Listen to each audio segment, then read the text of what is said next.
Olá, meus amigos no Brasil.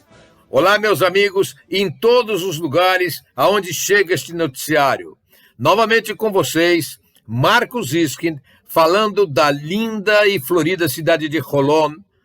Hoje, dia 15 de setembro de 2020, dia 26 de Elul de 5.780 no calendário judaico, há pouco mais de 72 horas do início do novo ano judaico de 5.781. E uma data histórica que seguramente há de ser lembrada por muitos anos. Hoje, assina-se na Casa Branca, nos Jardins da Casa Branca, dois acordos importantes. O primeiro, o acordo de restabelecimento de relações diplomáticas e de paz entre Israel e os Emirados Árabes Unidos. E o segundo, um acordo de estabelecimento de relações diplomáticas e um alinhamento das propostas de paz entre Israel e o Bahrein.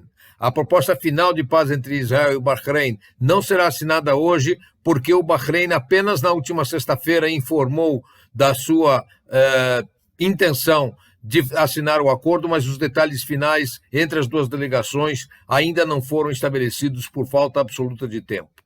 No noticiário de hoje, além disso, nós falaremos sobre a instalação prevista de acesso para deficientes na tumba dos patriarcas na cidade de Hebron.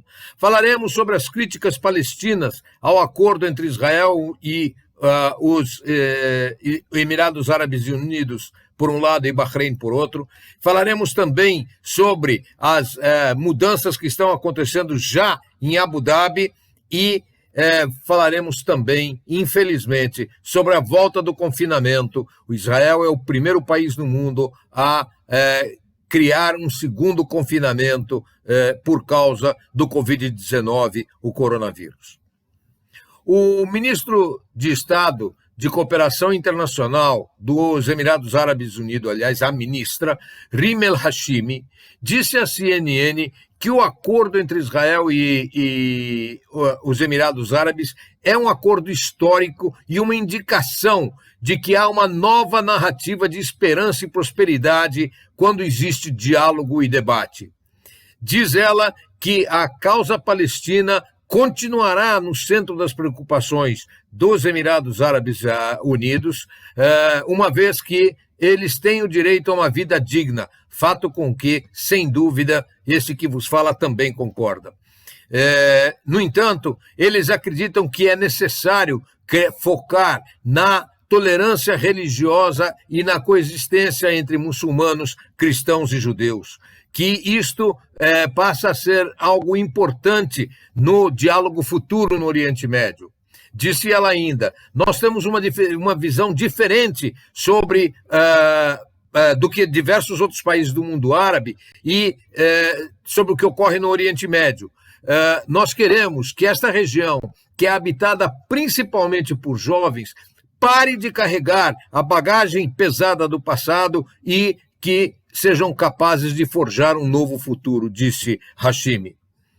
É importante lembrar que no ano de 2002 foi acordada na cidade de Beirute a chamada Iniciativa Árabe de Paz. Nesta Iniciativa Árabe de Paz foi definido que nenhum país árabe e foram também conclamados países islâmicos a não assinarem nenhum acordo de paz ou negociação com Israel até que fosse criado um Estado palestino independente com Jerusalém como sua capital.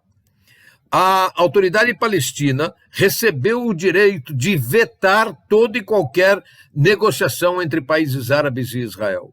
Ocorre que todas as tentativas de criar um acordo de paz, infelizmente, acabaram sendo bombardeadas. Nós tivemos inúmeras tentativas. Nós podemos lembrar da reunião de Sharm el-Sheikh, da reunião de Taba, da reunião de Madrid, dos acordos de Oslo e assim por diante, o mapa do caminho. Não há fim para o número de propostas de paz que foram apresentadas e, infelizmente, torpedeadas. Os Emirados Árabes Unidos viram que a situação permaneceria igual durante muito tempo e resolveram romper com essa tradição.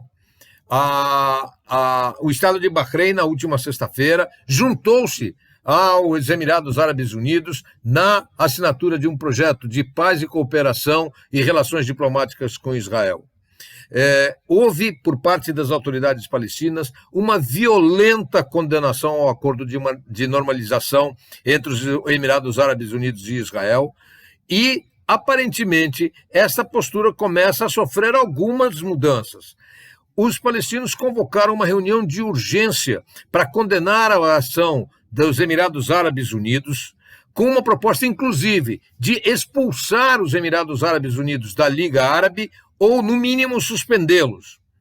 A Liga Árabe não aceitou a convocação extraordinária e manteve a convocação ordinária que deveria ocorrer na quarta-feira passada, como de fato ocorreu. Nesta apresentação, a autoridade palestina amenizou as suas críticas. A imprensa árabe já havia noticiado que a Arábia Saudita tinha pedido às lideranças palestinas para amenizar as suas críticas. Na versão final, o documento palestino pedia apenas a condenação do acordo e, surpreendentemente, nem sequer esta solicitação foi atendida.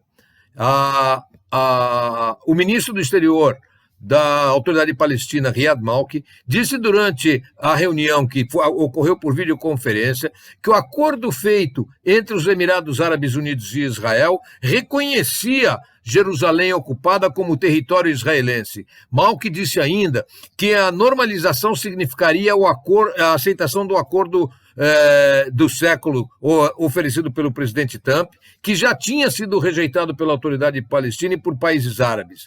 Ele reclamou veementemente que a Liga Árabe recusou-se a antecipar a reunião, como eu já lhes disse, e decidiu mantê-la para a última quarta-feira, apesar do pedido da autoridade palestina, e que esta, então, se sentiu abandonada.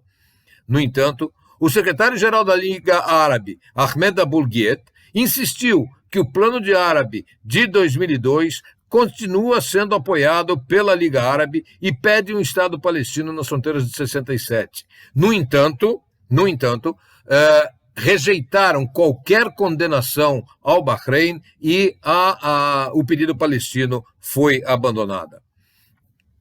Amigos, após a efetivação da normalização, os Emirados Árabes Unidos, através do Departamento de Cultura e Turismo de Abu Dhabi, está buscando garantir que certos alimentos estejam disponíveis para todos os visitantes e turistas que venham a Abu Dhabi.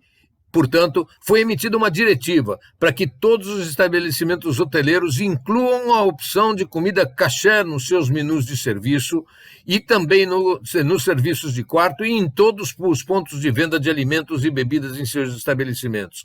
O Departamento de Cultura e Turismo de Abu Dhabi emitiu um memorando oficial a todos os gerentes de hotéis em Abu Dhabi. As coisas vão mudando.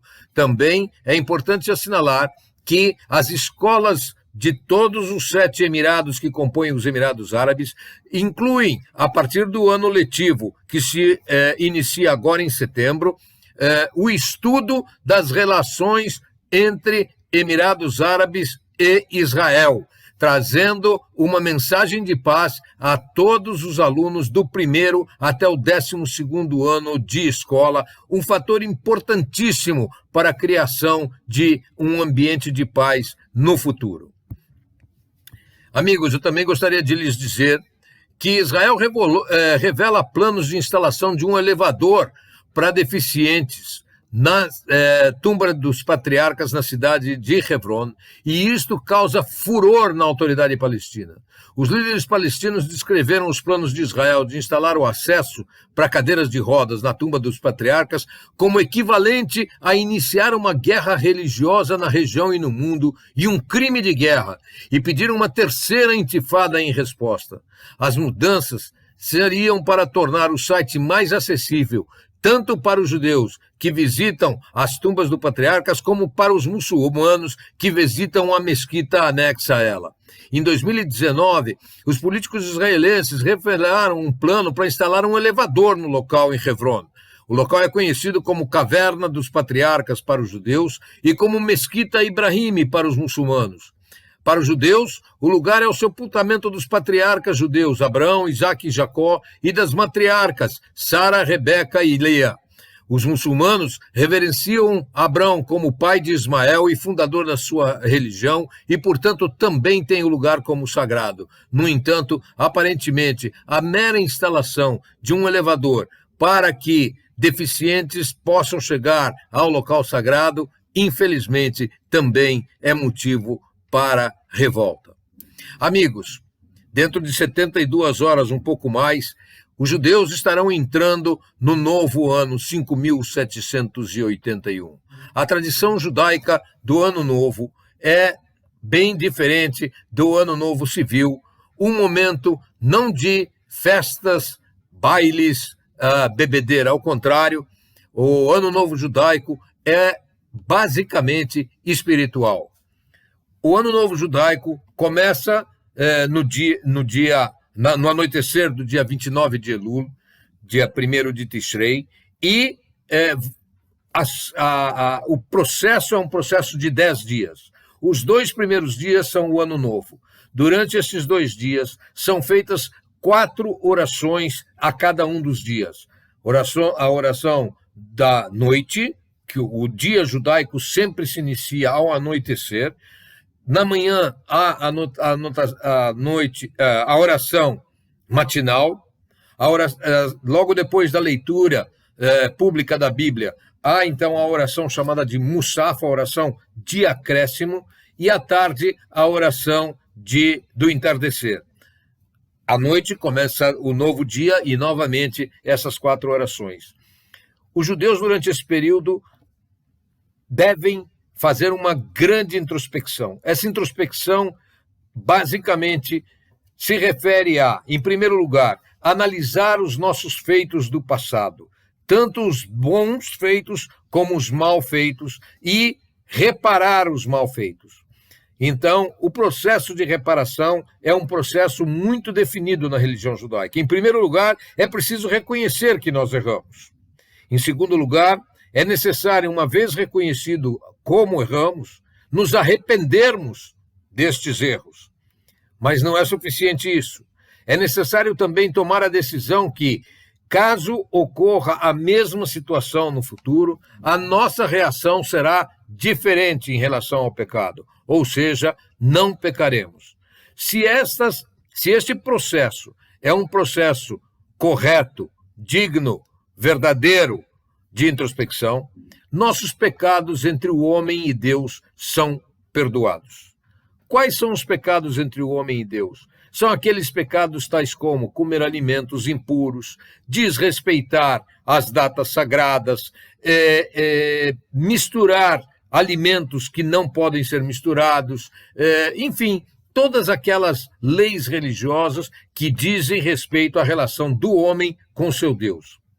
No entanto, o judaísmo diz que o pecado de um homem contra o seu semelhante não pode ser redimido por Deus, mas só por seu semelhante. Assim, se eu menti, ou roubei, iludi, manipulei, envergonhei algum outro ser humano, é este ser humano quem tem que me perdoar. E a lei judaica exige que eu vá até ele e peça perdão. Mais do que isso, se eu o fiz de forma pública, eu devo ter pelo menos 3 testemunhas para que de forma pública eu peça perdão. No entanto, há um problema. E aquelas pessoas que eu humilhei, que eu envergonhei e que eu não sei quem são? Um motorista que me deu uma fechada no trânsito e a quem eu xinguei. Uma pessoa, um balconista em algum supermercado, ou um caixa em algum supermercado a quem eu maltratei, um motorista de táxi que eu tomei um táxi a quem eu ofendi, e eu não sei quem é, não sei onde mora, não me lembro onde foi, como é que eu faço se eu preciso do perdão dele?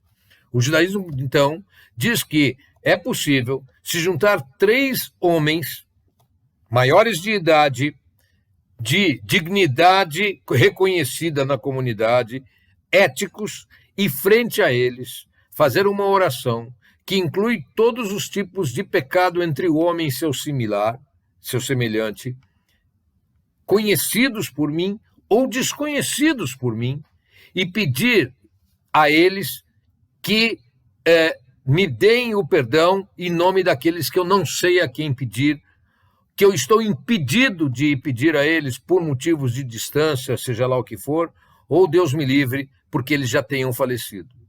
E essas 3 pessoas têm, então, o poder e o direito de dar o perdão em nome desses desconhecidos. A partir do ano novo, durante 10 dias, nós temos a possibilidade de fazer essa introspecção, este pensamento, tomar essas novas resoluções e fazer definições para sermos pessoas melhores no ano seguinte. Ao final dos 10 dias, ocorre o Yom Kippur, o dia do perdão, quando Deus sela o destino de cada ser humano, de cada nação, de cada povo. E até lá nós temos essa possibilidade. Desta forma, e para terminar o meu noticiário de hoje, eu peço a você, meu ouvinte, se em algum momento eu deixei você indignado, eu te magoei, eu te ofendi, eu causei a você qualquer tipo de situação desagradável, eu peço e insisto em seu perdão, tentando, se Deus quiser, ser uma pessoa melhor no ano que vem. Neste ano, como em todos os anos, cabe a cada judeu ouvir o toque do shofar. E o toque tem que ser ouvido presencialmente, não é pela internet, não é por gravação. Eu convoco e convido todos os meus ouvintes judeus a que façam um esforço para chegar até alguma sinagoga ou até algum lugar onde o shofar é tocado, o shofar que nos chama ao arrependimento e à correção dos nossos rumos. A todos vocês, um ano novo doce, um ano novo de saúde, um ano novo de paz, um ano novo de progresso e um ano novo de entendimento entre as pessoas e as nações. Até a semana que vem, se Deus quiser.